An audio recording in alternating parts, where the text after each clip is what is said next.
Okay, dear students, today we are going to take the snap interview of our student Rohini, who is preparing for UPPSC, and this interview is of software engineering. So, Rohini, please introduce yourself. Sir मेरा नाम रोहिणी है। मैंने अपना BTech computer science SSIT PTU से किया है and मैंने अपना master computer science LP university से किया है। Okay, एंड मैंने अपना इसके बाद में NTA नेट पे क्वालिफाई किया है और okay, मेरी पहली जॉब ज्योति विद्यापीठ यूनिवर्सिटी जयपुर से स्टार्ट हुई है और इस टाइम में कुरुक्षेत्र यूनिवर्सिटी में as a guest lecturer work कर रही हूँ और okay, कंप्यूटर साइंस में मेरे कोर्स सब्जेक्ट है सॉफ्टवेयर इंजीनियरिंग एंड DBMS। ठीक है। अच्छा, सॉफ्टवेयर इंजीनियरिंग का क्या इम्पोर्टेंस है? सर सॉफ्टवेयर इंजीनियरिंग एक सिस्टमैटिक डिसिप्लिन वे में बताता है कि एक सॉफ्टवेयर प्रोडक्ट को कैसे डेवलप करना है। हम्म तो मुझे पॉइंट्स में बता पाओगे कि मतलब क्या-क्या इम्पोर्टेंस होती है? Yes sir. हम्म सर अगर हम सॉफ्टवेयर इंजीनियरिंग बेसिकली बताता है कि हमने एक कोई भी प्रोडक्ट अगर डेवलप करना है उसके लिए हम्म कौन कौन सी अप्रोचेस लेनी है। मोर हम्म ओवर अगर हम उन अप्रोचेस को यूज करते हैं हम्म ड्यूरेशन ऑफ सॉफ्टवेयर प्रोडक्ट में तो हमें एक क्वालिटी ऑफ प्रोडक्ट मिलता है अच्छा, एज अपोज मैं टू कुछ द टर्मिनोलॉजीज रिक्वायरमेंट। बोल रहा हूँ, आप उसका यस मीनिंग मुझे समझाइए, ठीक है? Okay sir. पहला टर्मिनोलॉजी है रिड्यूसेस कॉम्प्लेक्सिटी। Okay sir. ये सारे मैं इंपॉर्टेंस के टर्मिनोलॉजीज बोल रहा हूँ, आप मुझे इसका एक्सप्लेनेशन दीजिए कि कॉम्प्लेक्सिटी कैसे रिड्यूस करता है सॉफ्टवेयर इंजीनियरिंग से। Okay sir. सर अगर हम इंजीनियरिंग अप्रोच यूज करते हैं अपने प्रोडक्ट को डेवलप करने के लिए तो रोहिणी, आवाज कट रही है। एक सर अब अभी तो ठीक है, अभी फिर से ओके कट रही सर। है। सर जैसे हम एक सॉफ्टवेयर प्रोडक्ट को डेवलप करते हैं और अगर हम सॉफ्टवेयर मतलब अप्रोचेस को यूज करते हैं तो डेफिनेटली हम पहले SRS को प्रिपेयर करते हैं एक कोई भी प्रोडक्ट को डेवलप करने से पहले जो कि हमको एक क्लैरिटी प्रोवाइड करती है जो कि हम बाद में उसको डिजाइन करते हैं और डिप्लॉयमेंट करते हैं। तो ये क्या बेसिकली क्या करता है कि सॉफ्टवेयर इंजीनियरिंग हमें क्लैरिटी प्रोवाइड करती है ताकि जो डेवलपर्स हैं वो प्रोडक्ट को समझ सके प्रोजेक्ट को समझ बट सके कि उनको ये क्या डेवलप ये तो करना है और अंडरस्टैंड यूजर की क्या रिक्वायरमेंट है। ये अंडरस्टैंडिंग का पार्ट हो गया, मतलब ये तो लाइक पहले मतलब सॉफ्टवेयर इंजीनियरिंग के स्टार्टिंग फेज का पार्ट। मैं जस्ट पूछ रहा हूँ कि इम्पोर्टेंस क्या है जिससे कि ये कॉम्प्लेक्सिटी रिड्यूस करता है, मतलब पर्टिकुलर क्या टेक्निक होती है जिससे कॉम्प्लेक्सिटी रिड्यूस होती है अगर हम सॉफ्टवेयर इंजीनियरिंग टेक्निक्स यूज करते हैं जहाँ पे।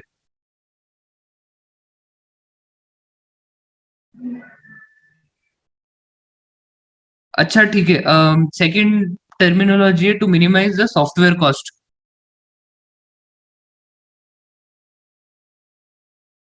Importance of software engineering to minimize the software cost, इसको एक्सप्लेन करो एक बार।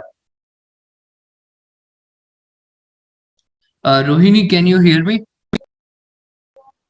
हेलो। हाँ, मैंने पूछा लाइक जो हम डिस्कस कर रहे थे इंपॉर्टेंस ऑफ सॉफ्टवेयर इंजीनियरिंग, तो उसकी यस सर। उसमें सेकंड टर्मिनोलॉजी है टू मिनिमाइज सॉफ्टवेयर कॉस्ट, इसको एक्सप्लेन करो एक बार। Okay sir. सर इसमें ये होता है कि अगर हम एक स्टेप बाय स्टेप कोई भी प्रोडक्ट को डेवलप करते हैं ठीक है। तो हमें स्टार्टिंग में कि हमें कितने मैन पावर चाहिए हम्म और उसके लिए कितने रिसोर्सेज चाहिए हम्म ताकि बाद में जाके हमको उसकी कॉस्ट एक लाइक हम कोई प्रोजेक्ट को जब हम पढ़ते हैं बनाते हैं तो पहले हम फिजिबिलिटी स्टडी करते हैं जिसके अंदर हम ये भी हम्म देखते हैं कि जो हम प्रोजेक्ट बना रहे हैं ऑर्गेनाइजेशन को बेनिफिट कर रहा है कि नहीं कर रहा है। हम्म तो वो वहां पे हेल्प स्टार्टिंग फेज में सॉफ्टवेयर ओके, इंजीनियरिंग। ठीक है। अच्छा, importance of software engineering to decrease time. Yes sir. Yes sir ये टाइम ऐसे डिक्रीज करता है क्योंकि हर स्टेज जितने भी डेवलपर्स को पहले से ही बता दिया जाता है कि किस डेवलपर्स की या किस प्रोग्रामर की क्या ड्यूटी, जिसकी वजह से ये स्टेप बाय स्टेप काम करता है। तो डेवलपर्स को पहले से ही पता होता है कि इस फिजिबिलिटी स्टडी के बाद में रिक्वायरमेंट जब गैदर कर लेते हैं, एसआरएस जब बनता है, उसके बाद में डिजाइनिंग फेज में कितना टाइम लगेगा और एक पर्टिकुलर उसको डिप्लॉय करने में कितना टाइम लगेगा, वो पूरा एसआरएस में डिफाइन होता है हमारा पहले से ही। ओके। रिलायबिलिटी। सर रिलायबिलिटी का अगर शॉर्ट फॉर्म में मैं कहूँ, ट्रस्ट वर्दीनेस एक वर्ड होता है हम्म कि एक सॉफ्टवेयर जब भी हम उसको एग्जीक्यूट करते हैं तो वो कितना रिलायबल है, मतलब कितना हम्म हम उसके ऊपर डिपेंडेबल रह सकता है एक यूजर। ओके, ठीक है। ठीक है, चलो नेक्स्ट क्वेश्चन पे आते हैं। Okay sir. अच्छा, मॉडल्स कौन कौन से पढ़ रखे हैं? सर प्रोटोटाइप है, इंक्रीमेंटल है, स्पाइरल है एंड वाटरफॉल है। ओके, ठीक है, इंक्रीमेंटल मॉडल डिस्कस करते हैं। तो yes sir. What are the different phases of incremental model? Sir incremental model का मतलब होता है कि हम मॉड्यूल बाय मॉड्यूल उसको पूरे प्रोजेक्ट को डेवलप करते हैं। हम एक साथ सारे मॉड्यूल को डेवलप नहीं करते, हम पहले एक हम्म मॉड्यूल बनाते हैं, उसको यूजर को दिखाते हैं, उसके बाद में वो यूजर वो उस मॉडल को यूज करता है। अगर उसको कुछ इन्हेंसमेंट की जरूरत पड़ती है तो वो डेवलपर्स को जाके बताता है कि मुझे इस मॉड्यूल के अंदर ये इन्हेंसमेंट चाहिए, और फर्दर जो भी आप मॉड्यूल्स बनाओगे आप हम्म उस मॉड्यूल के अंदर वो इन्हेंसमेंट करना। वो ठीक है, मैं पूछ रहा हूँ, चार फेजेस होते हैं इंक्रीमेंटल मॉडल में, तो वो फेजेस क्या है? सर मुझे बेसिक फेजेस पता है, इंक्रीमेंटल का प्रॉपर 4 फेजेस ऐसे ठीक है, मैंने तो शायद नहीं पढ़ा। Okay okay. अच्छा, इंक्रीमेंटल मॉडल यूज कब किया जाता है?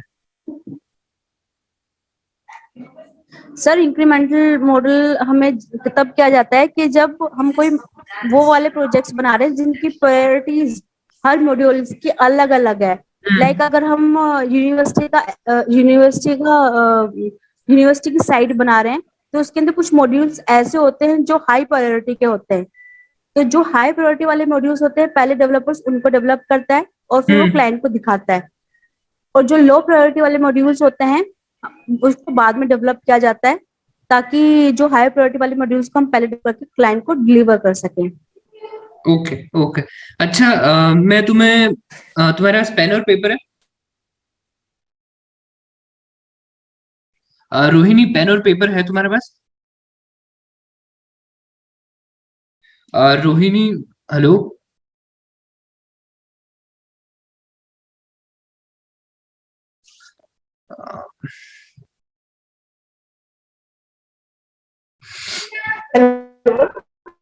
रोहिणी, मेरी आवाज आ रही है? यस सर, आ रही है, आ रही हाँ, मैं है। बोल हेलो। रहा हूँ, पेन और पेपर ले लो और मैं कुछ नोट डाउन करवाता हूँ। Okay sir. ठीक है, पहला है वाटरफॉल मॉडल। Okay sir. दूसरा है RAD model, RAD, RAD model. तीसरा यस है सर। Spiral model. चौथा है ओके सर। Incremental model. पांचवा है अजाइल ओके मॉडल। सर। और सिक्स्थ है आपका ओके सर। Prototype model. ठीक है, ओके सर। अब मैं है ना कुछ कंडीशंस बोलूंगा, तो वहां पे कौन सा मॉडल यूज होगा वो बताना मुझे। Okay sir. Okay sir. इन छह में से कौन सा मॉडल उस वक्त यूज होगा वो बताना, ठीक है। पहला कंडीशन है when the requirements okay are sir. Superior. Requirements superior मतलब प्रायोरिटी वाइज रखना है सर हम्म रिक्वायरमेंट को। सर उस टाइम पे हम इंक्रीमेंटल को यूज करेंगे। ठीक है, a project has a lengthy development schedule. Lengthy. Sir उसके मेरे अकॉर्डिंग तो सर अजाइल होगा। हम्म अच्छा, जब सॉफ्टवेयर टीम आपकी ट्रेंड नहीं है, स्किल्ड नहीं है, तब कौन सा मॉडल यूज करोगे? तब सर हम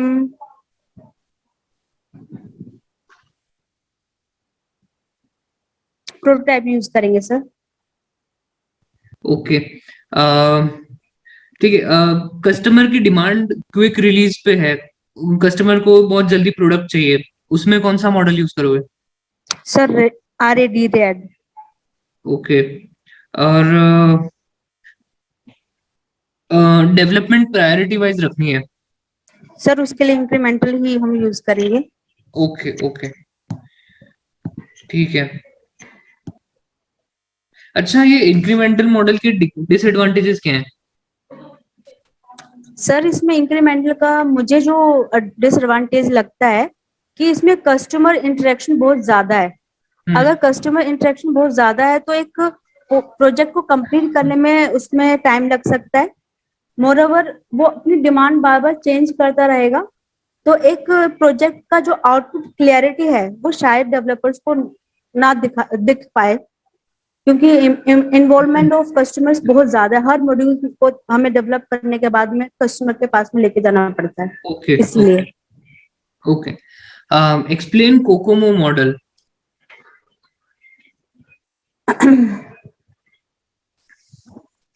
sir Kokomo post constructive model होता है एंड ये हेरिस्टिक मेथड है। एंड सर इसके अंदर हम 3 टर्म यूज करते हैं। अच्छा रोहिणी, ह्यूरिस्टिक क्या होता है? सर हेरिस्टिक मुझे लेमन लैंग्वेज में पता है कि जो एक्सपीरियंस से हम जो लर्न करते हैं, ओके, पास्ट एक्सपीरियंस से एक्सपीरियंस से लर्न लर्न करने के करते बाद हैं। जो डिसीजन लेते हैं पास्ट वो, या फिर गैस करते हैं वो?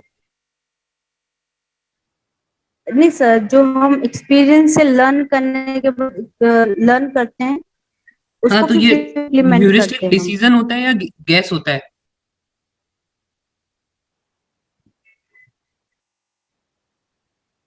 सर हेरिस्टिक डिसीजन होता है शायद। ओके। ठीक है,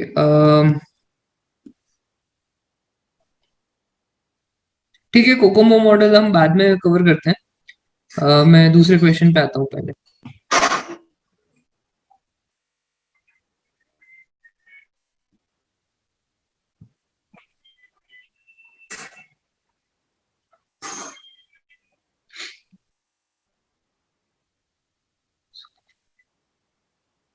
अच्छा, what are the differences between coupling and cohesion? Sir जब हम सर ये डिजाइन फेज में होता है कपलिंग एंड कोहेजन। हम्म जब भी हम कोई मॉड्यूल को डिजाइन करते हैं तो कोहेजन हाई होनी चाहिए एंड कपलिंग लो होनी चाहिए। Cohesion functional strength of module को डिफाइन करता है, और जो कपलिंग होता है सर वो इंटर मॉड्यूल को डिफाइन करता है, इंटर मॉड्यूल की इंटरेक्शन को डिफाइन करता है। Okay, what are various types of coupling techniques? Sir इसमें है data data coupling, content coupling, common coupling, stamp coupling, control common, data content common control and stamp. Okay okay okay, fine.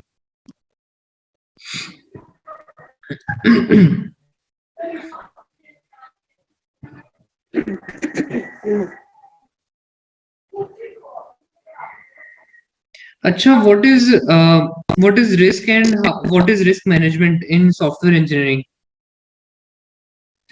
Sir risk management की जब हम कोई project develop करता है तो उस टाइम पे एक फेज उसमें वो रिस्क को भी एनालाइज करता है कि इस जो वो प्रोजेक्ट डेवलप कर रहा है इसका फ्यूचर में इसके क्या क्या रिस्क हो सकते हैं फेलियर होने के। तो हम उसको पहले से ही एनालाइज करके रखते हैं ड्यूरेशन ऑफ हमारे जितने भी फेजेस होते हैं, ताकि उसको हम रिड्यूस कर सके सर। ओके, 3 डिफरेंट टाइप्स के जो रिस्क होते हैं वो एक्सप्लेन करो एक बार। सर ये तो मुझे नहीं पता। अच्छा, प्रोजेक्ट रिस्क, टेक्निकल रिस्क और बिजनेस रिस्क, ये सुना है?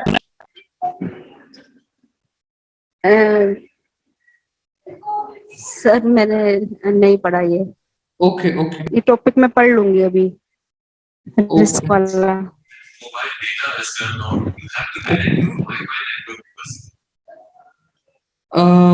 ठीक है, तो हम वापस से मॉडल्स पे ही आते हैं। Okay sir.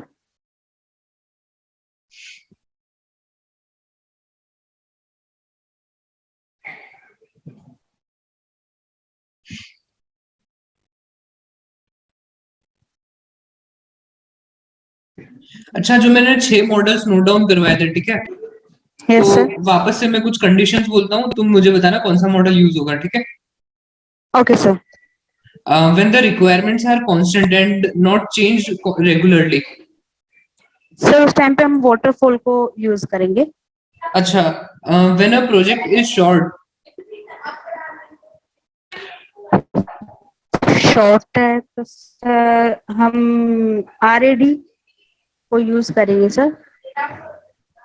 When the situation is easier.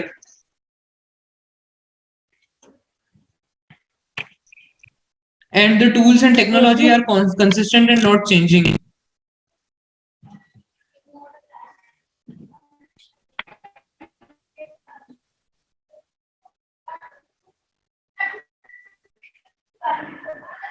Sir एक बार रिपीट करना दोबारा से When the tools and technology used is consistent and not changing. Sir.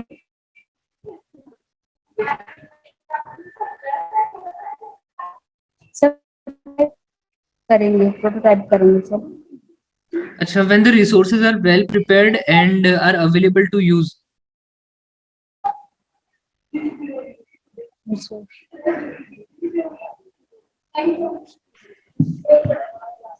And sir. Rohini, मेरी आवाज आ रही है? हाँ जी सर, आवाज आ रही है। आपने आगे एंड के बाद सर नहीं बोला। हाँ, मैं बोल रहा हूँ कि जब तुम्हारे पास सारे रिसोर्सेज हैं ऑलरेडी और तुम्हें सीधा डेवलपमेंट पे जाना है, तो कौन सा मॉडल यूज करोगे? सर अजाइल हम यूज करेंगे इस टाइम पे। अच्छा, ठीक है। ठीक है रोहिणी, मैं फीडबैक दे देता हूँ अब। तो देखो, मैंने पहले जितनी भी कंडीशंस बोली थी उसमें इंक्रीमेंटल मॉडल था, सारी कंडीशंस के लिए आंसर इंक्रीमेंटल मॉडल था, और अभी मैंने जो भी बोली है उसके लिए सारा आंसर वाटरफॉल मॉडल है। ओके। और ओके सर। और मुझे लगता है कि तुम्हें सॉफ्टवेयर इंजीनियरिंग वापस प्रिपेयर करना चाहिए और वापस से इंटरव्यू देना चाहिए एक बार। ठीक है सर।